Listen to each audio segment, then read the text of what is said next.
a copy of which should, I believe, be on the desk of every author as an encouragement and as a reminder of the ancient commission of the writer.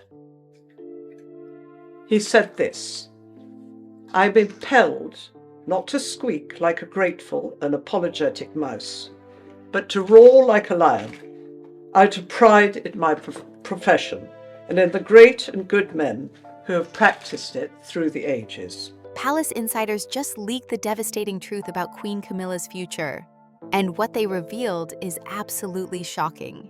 When King Charles passes, everything changes for her in ways you won't believe. The title she'll be forced to take will stun you. Her royal duties, gone overnight.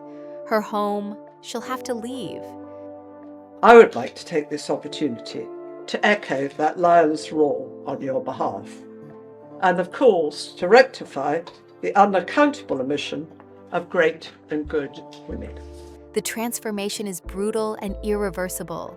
What the royal family has planned for her behind closed doors is heartbreaking, and the clock is already ticking. You need to see this before it's too late. When a reigning monarch passes away, the protocols that follow are among the most carefully orchestrated procedures in modern governance. The British royal family has refined these traditions over centuries, ensuring that every aspect of succession is handled with precision and dignity. But while much attention focuses on who will ascend the throne next, there are equally important questions about those who remain behind. For Queen Camilla, the wife of King Charles III, her future role within the monarchy depends entirely on a single, inevitable event: the death of her husband. Understanding what happens to Queen Camilla when King Charles dies requires us to first examine who she is, how she came to hold her current position, and what her role as queen actually entails. Her journey to this point has been anything but straightforward, marked by public controversy, gradual acceptance, and ultimately, a transformation that few could have predicted when she first entered the royal spotlight. Camilla Rosemary Shand was born in 1947 into an aristocratic British family. Long before she became a member of the royal family, she was already a prominent figure in British high society. Her early life was relatively conventional for someone of her social standing. She attended good schools, moved in elite circles, and eventually married Andrew Parker Bowles in 1973. The couple had 2 children together and seemed, to outside observers, to lead a fairly typical upper-class British life. However, beneath this conventional exterior was a relationship that would eventually reshape the modern British monarchy. Camilla had known Prince Charles, as he was then known, since the early 1970s. Their connection was immediate and profound, but circumstances kept them apart. Charles was expected to marry someone deemed more suitable for a future king, while Camilla proceeded with her own marriage. Yet their bond persisted through the decades, even as Charles married Lady Diana Spencer in 1981, in what was famously called the wedding of the century. The relationship between Charles and Camilla remained one of the worst-kept secrets in royal circles. As Charles's marriage to Diana deteriorated, the public became increasingly aware of Camilla's presence in his life. The media painted her as the other woman, the person who had come between a fairy tale romance. When Diana died tragically in 1997, public sentiment toward Camilla was hostile. Many blamed her, at least partially, for the breakdown of Charles and Diana's marriage. The idea that she might one day become queen seemed not just unlikely, but deeply unpopular. Despite this challenging backdrop, Charles and Camilla eventually married in 2005. It was a civil ceremony, far removed from the grandeur of Charles's first wedding, and it reflected the complicated circumstances of their union. Upon marriage, Camilla legally became Princess of Wales, the same title that Diana had held. However, in a gesture of respect and sensitivity to public opinion, she chose not to use this title. Instead, she became known as the Duchess of Cornwall, taking the feminine form of Charles's secondary title as Duke of Cornwall. This decision was significant. It showed an awareness of the public mood and a willingness to tread carefully in Diana's shadow. For many years, Camilla maintained a relatively low profile. She focused on building her role through charity work rather than seeking the spotlight. She championed causes that genuinely mattered to her, including literacy programs, support for victims of domestic violence, and animal welfare. Her approach was understated and genuine, and over time, it began to change public perception. As the Duchess of Cornwall, Camilla worked steadily to earn respect. She attended events, carried out royal duties, and supported Charles in his work as heir to the throne. She did not seek to compete with memories of Diana, nor did she attempt to win popularity through grand gestures. Instead, she focused on consistent, meaningful work. This approach gradually softened public opinion. People began to see her not as the villain in someone else's story, but as a dedicated partner and a committed member of the royal family. The question of what Camilla would be called if Charles became king remained contentious for years. When they married, Clarence House stated that it was intended for Camilla to be known as Princess Consort, rather than Queen Consort when Charles ascended the throne. This would have been unprecedented in British history, as the wife of a king has traditionally always been called Queen Consort. However, it seemed like a compromise that might make her position more palatable to those still uncomfortable with her role. Everything changed in February 2022. Queen Elizabeth II, in a message marking the 70th anniversary of her accession to the throne, expressed her sincere wish that Camilla would be known as Queen Consort when Charles became king. This was a powerful endorsement from the longest-reigning British monarch, and it signaled that Camilla had truly been accepted into the heart of the royal family. Elizabeth's blessing carried enormous weight, both constitutionally and symbolically. When Queen Elizabeth died in September 2022, Charles immediately became king, and Camilla automatically became Queen Consort, according to English common law. Initially, she was styled as Her Majesty the Queen Consort to distinguish her from the recently deceased Queen Elizabeth. However, by the time of Charles's coronation in May 2023, the decision was made to simplify her title. She would be known simply as Queen Camilla, dropping the word consort for everyday use, though her constitutional position remained unchanged. This distinction is crucial to understanding what might happen to her in the future. Queen Camilla is a queen consort, not a queen regnant. A queen regnant is a woman who rules in her own right, as Queen Elizabeth II did. She inherits the throne through the line of succession and holds full sovereign power. A queen consort, by contrast, is the wife of a reigning king. She holds no governing authority, cannot make political decisions, and has no constitutional power. Her role is entirely ceremonial and supportive. Queen consorts throughout British history have played vital roles despite their lack of formal power. They support their husbands during state functions, represent the monarchy at important events, oversee charitable initiatives, and help maintain the public image of the royal family. They provide continuity and stability during times of transition. For Queen Camilla, this has meant accompanying King Charles on state visits, hosting diplomatic receptions, and maintaining her own portfolio of charitable work. In July 2025, King Charles bestowed upon his wife the honorary title of Vice Admiral of the United Kingdom, making her the first woman to hold this position. The title, which can only be appointed by the reigning monarch, reflected the high regard in which she is held, and her growing confidence in her royal role. Just a few months later, in October 2025, during a historic state visit to the Vatican, Queen Camilla received another rare honor when Pope Leo XIV awarded her the Dame Grand Cross of the Order of Pope Pius IX, one of the highest honors that the Holy See can bestow. These recent honors demonstrate how far Camilla has come in public estimation. The woman once viewed with suspicion and hostility is now receiving international recognition and domestic respect. However, all of this depends on one fundamental fact. She is queen because she is married to the king.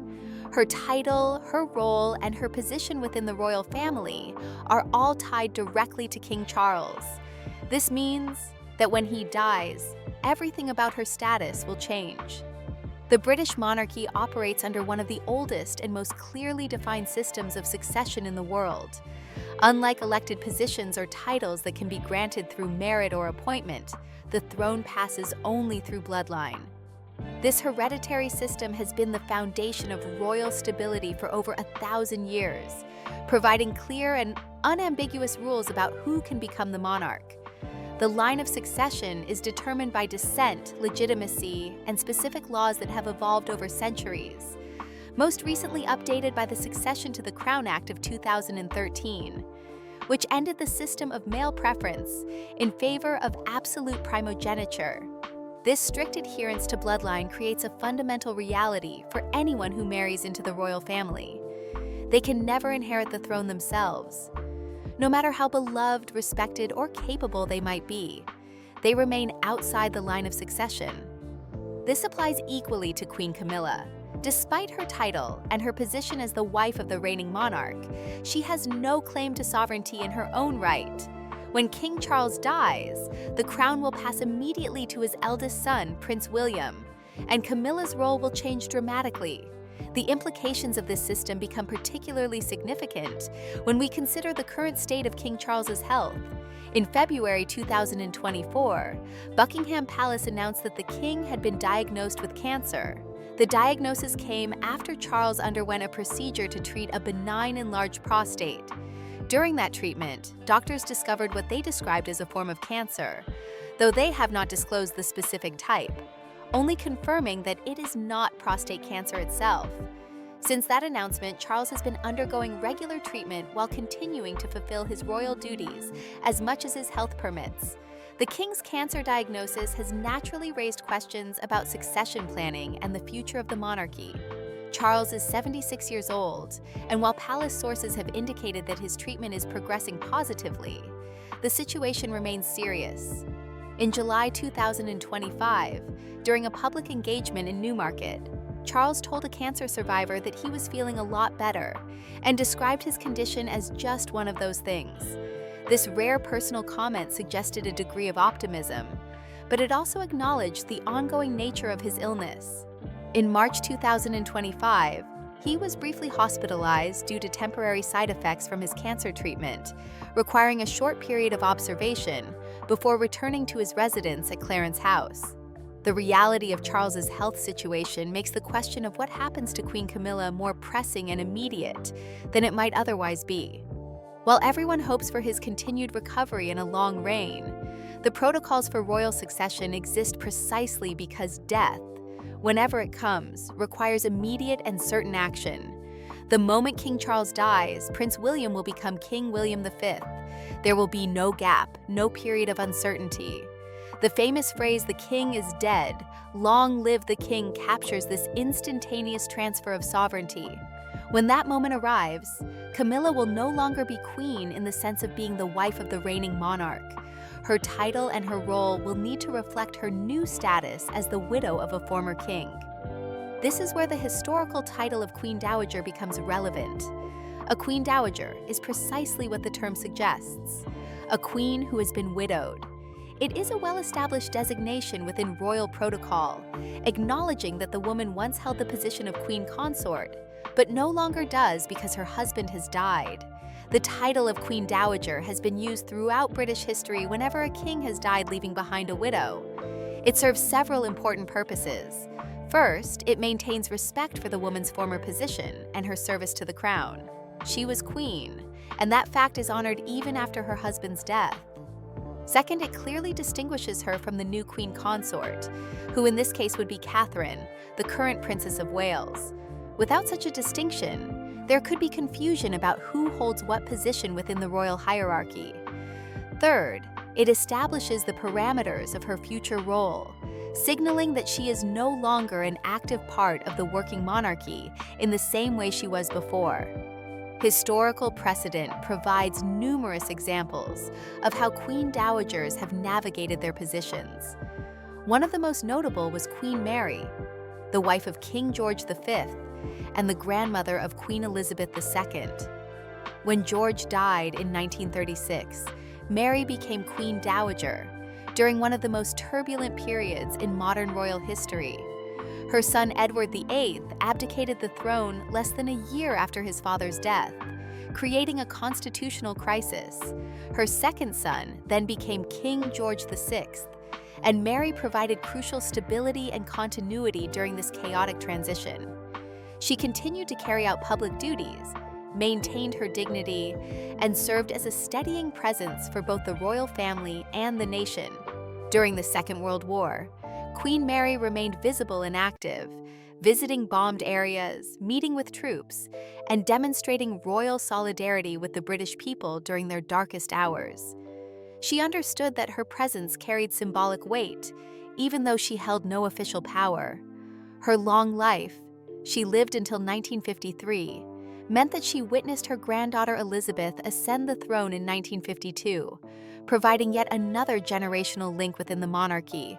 Another instructive example is Queen Alexandra, the wife of King Edward VII. When Edward died in 1910, Alexandra became Queen Dowager, and her son became King George V. Alexandra continued her charitable work and maintained a public presence, attending important state occasions, and supporting her son in his new role as monarch. She was particularly devoted to healthcare causes and continued this work throughout her widowhood.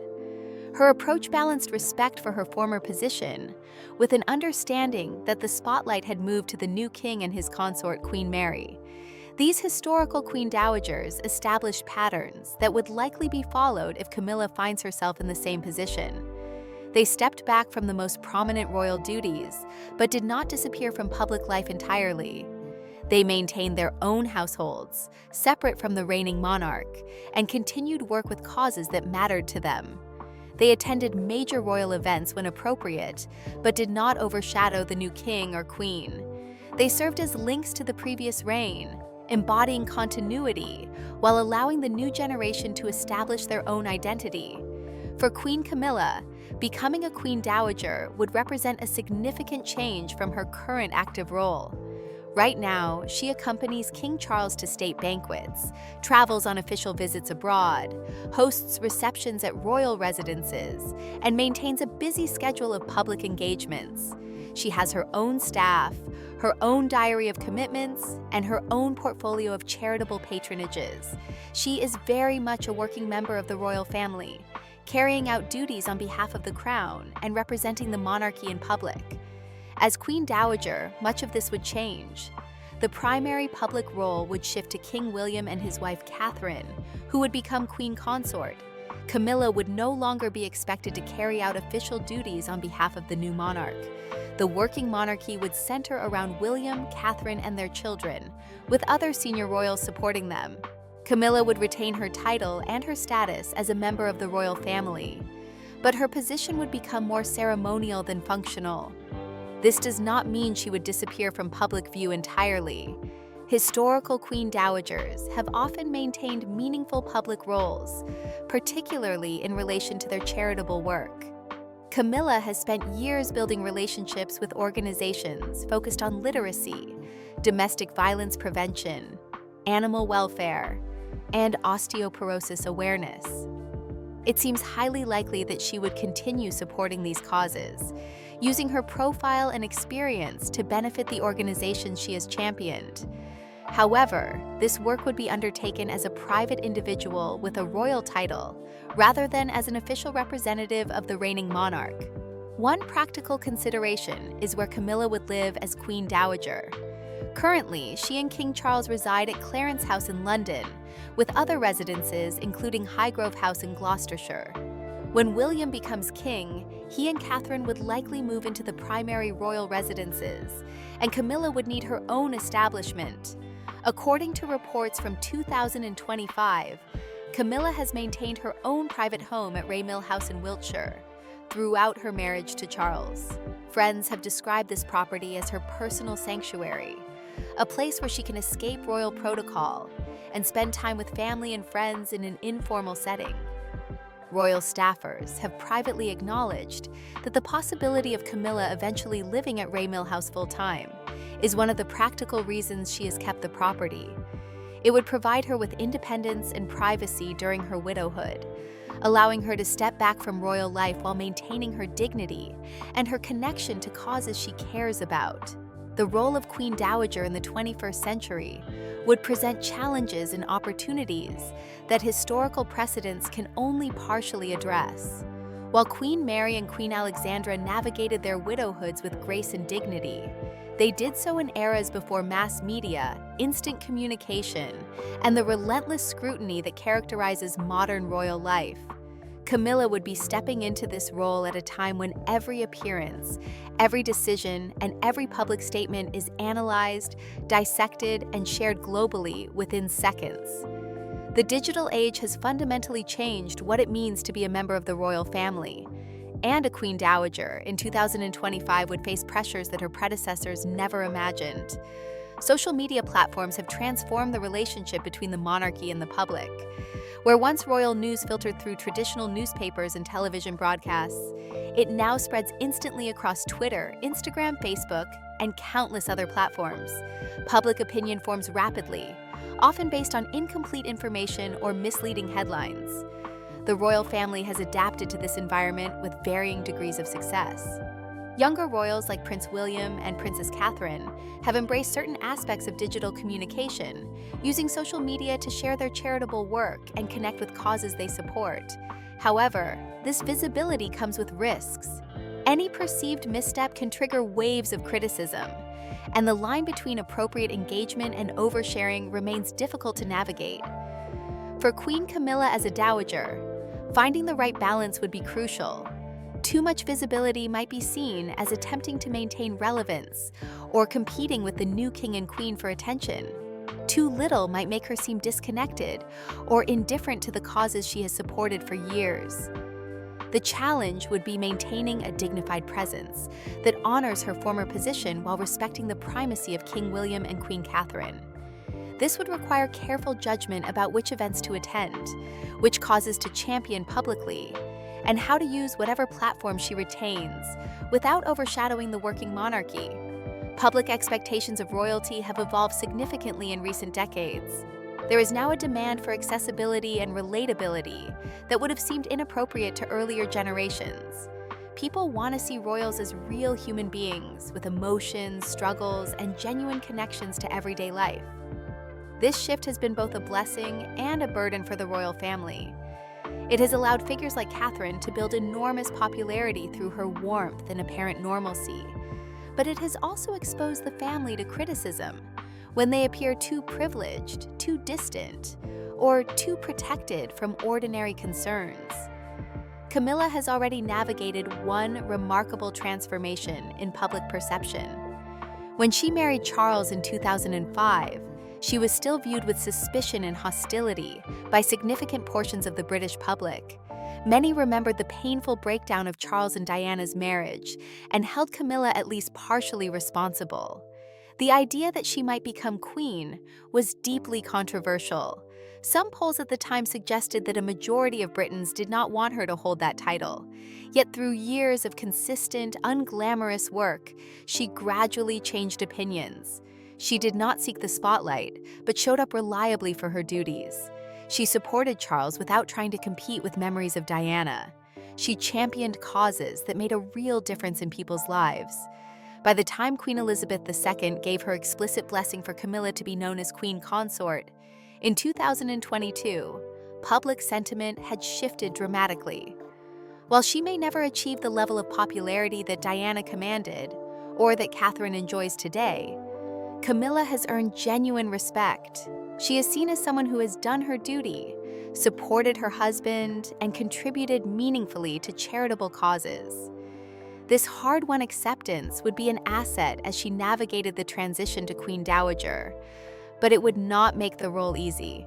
One of the most significant aspects of being Queen Dowager would be serving as a guardian of King Charles's legacy. Every monarch's reign is eventually assessed by historians and the public, and the way that legacy is remembered depends partly on those who survive them. Camilla would be uniquely positioned to ensure that Charles's contributions are remembered and honored. His reign, while potentially shorter than his mother's historic 70 years, would be remembered for specific priorities and achievements that defined his time as both Prince of Wales and King. King Charles has been a passionate advocate for environmental causes for over 50 years. Long before climate change became a mainstream concern, he was speaking about sustainability, organic farming, and the need to protect the natural world. He has championed traditional architecture and urban planning that prioritizes human scale and community. He has supported countless charitable organizations through the Prince's Trust and other initiatives, helping disadvantaged young people find opportunities and build better lives. These causes have defined much of his public work, and they represent a legacy that extends far beyond his time on the throne. As Queen Dowager, Camilla could help ensure these causes continue to receive attention and support. She could participate in events commemorating Charles's environmental work, support organizations he championed, and speak about the values he promoted. This would not mean taking over his initiatives or trying to become the face of his causes. Rather, it would mean serving as a living link to his reign, reminding people of what he stood for and why it mattered. Historical Queen Dowagers have often played this role, keeping alive the memory and achievements of their late husbands, while allowing the new monarch to establish their own priorities. The question of how active Camilla would be as Queen Dowager remains uncertain. Some widowed queens have maintained busy public schedules well into old age, while others have chosen relative retirement. Much would depend on Camilla's own health, energy, and inclinations at the time. She would be in her late 70s at the earliest if Charles lives for several more years, or potentially younger if his health deteriorates more rapidly. Her physical capability to maintain a demanding schedule would necessarily be a factor in any decision about her level of activity. There is also the question of what King William and Queen Catherine would want from her. The new monarchs would set the tone for their reign, and their vision for the royal family's structure and priorities would influence how visible and active other family members should be. If they preferred a streamlined working monarchy focused on a core group of senior royals, Camilla might be encouraged to step back more completely. If they valued maintaining continuity and wanted her visible support during the transition, she might retain a more active role for a period of time. The relationship between Camilla and William has been described as warm and respectful. He has witnessed her dedication to his father and her genuine commitment to royal duty, while she is his stepmother rather than his mother. And while that relationship necessarily carries complex emotions given Diana's death, there appears to be mutual respect and understanding between them. Catherine, too, has worked alongside Camilla at numerous royal events and has observed her approach to royal life. This existing relationship would be important in facilitating a smooth transition and ensuring that Camilla's role as Queen Dowager complements rather than complicates the new reign. One area where Camilla could make a particular contribution is in advising and supporting Catherine as she takes on the full responsibilities of Queen Consort.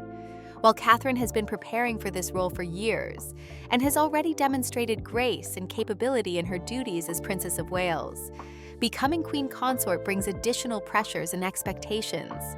Camilla would have recent, direct experience of what that role entails. She would understand the demands, the protocols, the expectations, and the challenges in ways that few others could. If Catherine wanted advice or support, Camilla could provide it without any agenda beyond helping the new queen succeed. This mentoring role would need to be handled delicately. Catherine is her own person with her own style and priorities. She would not want to be seen as simply copying Camilla's approach, nor would the public want to see the new queen consort overshadowed by her predecessor. However, behind the scenes, away from public view, there could be valuable conversations and support.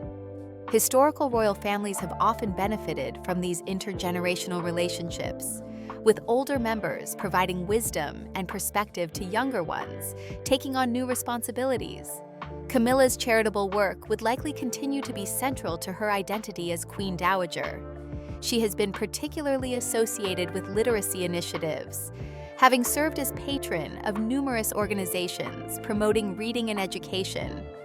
Her work with victims of domestic violence has raised awareness of an issue that often remains hidden.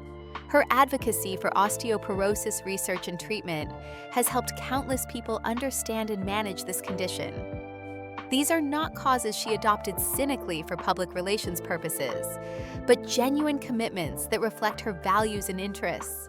As Queen Dowager, she would have the freedom to focus on these causes without the broader obligations of representing the monarch at state functions and diplomatic events.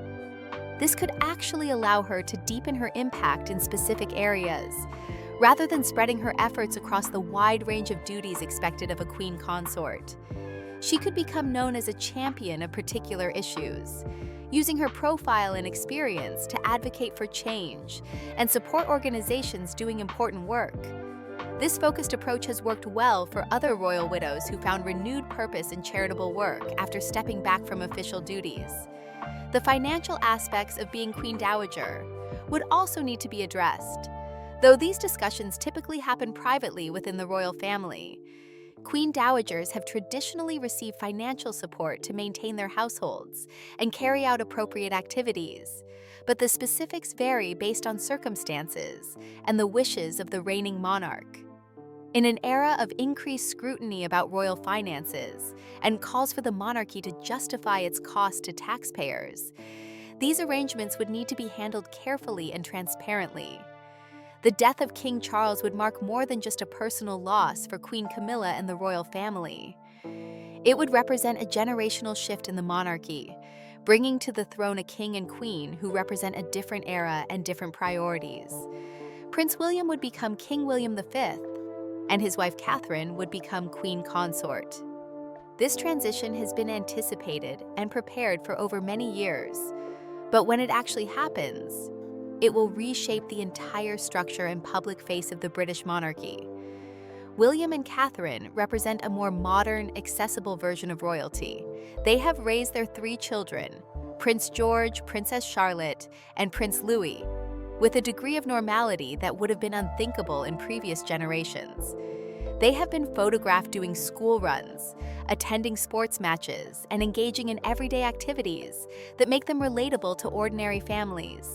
This approach has been deliberate and strategic, designed to show that the monarchy can remain relevant in contemporary Britain while still maintaining the dignity and tradition that gives it meaning. In May 2025, William and Catherine were featured on the inaugural Time 100 philanthropy list, recognition of their work on issues ranging from homelessness to mental health to climate change through William's Earthshot Prize initiative. This focus on practical, contemporary problems reflects a monarchy that seeks to be useful and engaged rather than merely ceremonial. When William becomes king, these priorities will likely continue to define his approach to the crown. He will inherit a throne that his father worked to maintain and honor, but he will also bring his own vision for what the monarchy should be in the 21st century. Queen Catherine's role as queen consort will draw inevitable comparisons to both Diana and Camilla, the 2 women who preceded her in supporting the heir to the throne. Catherine has already demonstrated her own style, which combines warmth and accessibility with a careful respect for protocol and tradition. Her recovery from cancer, which she announced was in remission in January 2025, has only increased public sympathy and support for her. She has shown resilience and grace under difficult circumstances, qualities that will serve her well in the demanding role of queen consort. The relationship between the new king and Queen Dowager Camilla would be crucial in determining how smoothly the transition unfolds. William has known Camilla for decades now. He has seen her dedication to his father and her genuine effort to fulfill her royal duties without seeking to replace or compete with his mother's memory. While the relationship between a stepmother and stepson in such extraordinary circumstances can never be simple, there appears to be mutual respect and understanding. William would recognize that Camilla served his father loyally and that she deserves to be treated with dignity in her widowhood. Catherine's relationship with Camilla has been professional and cordial. They have worked together at countless royal events, and Catherine has had the opportunity to observe how Camilla handles the pressures and expectations of royal life. If Catherine sought advice during her transition to queen consort, Camilla would be well positioned to offer it based on her own recent experience. However, this would need to happen privately and carefully, without any suggestion that the new queen was being overshadowed or controlled by her predecessor. The practical arrangements for Queen Camilla as a dowager would need to be settled relatively quickly after King Charles's death. Her living situation would be one immediate question. Reports from 2025 indicate that William and Catherine are moving to Forest Lodge in Windsor Great Park, which they view as their forever home. This substantial property would serve as their primary family residence, even after William becomes king, though they would also use Buckingham Palace and other official residences as needed. Camilla would not be expected to share their household. Her own property at Ray Mill House in Wiltshire would provide her with privacy and independence, allowing her to maintain her own life separate from the working monarchy. The question of which royal events Camilla would attend as Queen Dowager would depend on several factors. Major state occasions like coronations, state funerals, and significant jubilees would certainly warrant her presence as a senior member of the royal family and widow of a former king. Other events would require more careful consideration. The goal would be to honor her position and her service, while ensuring that she did not overshadow or complicate the work of the reigning monarchs. Camilla's legacy will ultimately be judged by how she navigates whatever years remain to her after Charles's death. She has already accomplished a remarkable transformation, from controversial figure to respected queen. Her journey from being vilified as the other woman in Charles and Diana's marriage to receiving honors from the Pope and being celebrated for her charitable work shows the power of consistent, genuine effort. As Queen Dowager, she would have the opportunity to cement this legacy by handling her changed circumstances with the same grace and dignity she has shown in recent years. The British monarchy has survived for over 1,000 years by adapting to changing circumstances while maintaining core traditions. The transition from King Charles to King William will be another test of this adaptability. Queen Camilla's role in this transition, first as Queen Consort and then as Queen Dowager, represents one small but significant part of how the institution evolves, while preserving continuity. Her presence would serve as a living link between Charles's reign and William's, a reminder that the monarchy is both ancient and constantly renewing itself. Ultimately, what happens to Queen Camilla when King Charles dies depends on choices she makes, choices the new king makes, and the unpredictable nature of public opinion. She will become Queen Dowager by protocol and tradition, but what that title means in practice will be determined by how she lives it. If history is any guide, she will step back from the spotlight while remaining available when needed, support the new monarchs while giving them space to establish their own reign, and continue working for causes that matter to her without seeking credit or attention. This quiet dignity has served Queen Dowagers well throughout British history, and it would serve Camilla well in her turn.